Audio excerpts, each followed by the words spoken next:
হামজা চৌধুরী অসাধারণ খেললেন, কিন্তু শেষ পর্যন্ত ফিনিশার এবং স্ট্রাইকারের অভাবে বাংলাদেশের সাথে ভারতের ম্যাচটি ড্র হলো। আসলে এই ম্যাচটি কি ড্র হওয়ার কথা ছিল, নাকি বাংলাদেশ যেভাবে খেলেছে এটা বাংলাদেশেরই ফলস্বরূপ ড্রয় তাদের ভাগ্যে ছিল? যদি ম্যাচটা কেউ দেখে থাকেন তাহলে খুব সহজেই নিজেরাই অনুমান করতে পারবেন যে এই ম্যাচে অন্তত বাংলাদেশের উচিত ছিল 3টি গোল দেওয়া ভারতকে, এবং সে ধরনের সুযোগও তৈরি হয়েছিল। কিন্তু বাংলাদেশের ফিনিশার বা স্ট্রাইকার না থাকার কারণে বাংলাদেশে গোলগুলো পায়নি। কিছুদিন পূর্বেও ফাহামুদুলকে নিয়ে কত নাটক হয়ে গেল। আজকে বাংলাদেশের মানুষ বুঝতে পারছে যে ফাহামুদুলকে কেন দল থেকে এক প্রকার তাড়িয়ে দেওয়া হয়েছে। মূলত সামনে ভারতের ম্যাচ, এবং ভারতের সাথে বাংলাদেশ যেন অন্তত ড্র করে, অর্থাৎ ভারতকে বাঁচানোর জন্যই এখন মনে হচ্ছে যে একদল সিন্ডিকেট ছিল, তারা চায়নি যে ফাহামুদুল বাংলাদেশ দলে অন্তর্ভুক্ত হোক।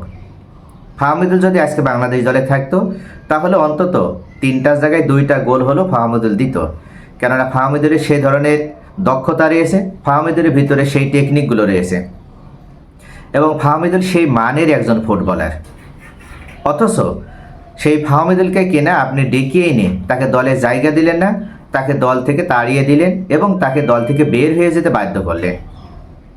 ম্যাচের শুরুতেই ভারতীয় গোলকিপার একটি ভুল করে ফেলে, আর সেই ভুলটাকেই কাজে লাগাতে পারেনি জনি। এটা ছিল বাংলাদেশের সব থেকে একটা বড় ভুল। অর্থাৎ উনি কিনা বলের পেছনে যে বলটিকে যে উনি স্ট্রাইক করলেন, সেই স্ট্রাইক করাটা ওনার সঠিক ছিল না। আর এই মুহূর্তে এ ধরনের সুযোগ যদি আপনি কাজে লাগাতে না পারেন তাহলে আপনি বিশ্ব ফুটবলে কখনো বাংলাদেশ দলের প্রতিনিধিত্ব করে বাংলাদেশ দলটাকে ভালো একটা লেভেলে নিয়ে যেতে পারবেন না। এরপরে 15 মিনিটের মাথায় আরও একটি সহজ সুযোগ, অর্থাৎ 1:1, অর্থাৎ গোলকিপার ছাড়া সামনে আর কেউ ছিল না, সেটাকেও কাজে লাগানো যায়নি। এরপরে সর্বসাকুল্যে হামজার একটি কর্নার, সেই হামজার কর্নার থেকে হেড করলেই গোল পাওয়া যেত, অথচ সেই বলটাতেও হেড লাগাতে পারেননি। এই যে ভুলগুলো, এই ভুলগুলো ভারতের দল কিন্তু পায়নি, এবং তাদেরকে এ ধরনের সুযোগ তৈরি করার কোনো ধরনের মোমেন্টাম বা সুযোগই দেওয়া হয়নি। অথচ এক হামজা চৌধুরী দুর্দান্ত খেলে কি করবে?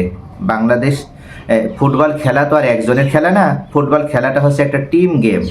এই টিম গেমে 11 জন মিলে খেলতে হয়।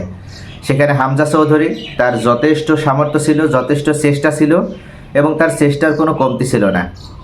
অথচ তাকে সাপোর্ট দেওয়ার মতন, ফিনিশিংটা করার মতন, বা স্ট্রাইকার হিসেবে শেষ মুহূর্তে বলটাকে গোলে পরিণত করার মতন একজন দক্ষ ফুটবলারের অভাবে বাংলাদেশ ভারতের সাথে ম্যাচটা কোনো রকমে ড্র করতে পেরেছে।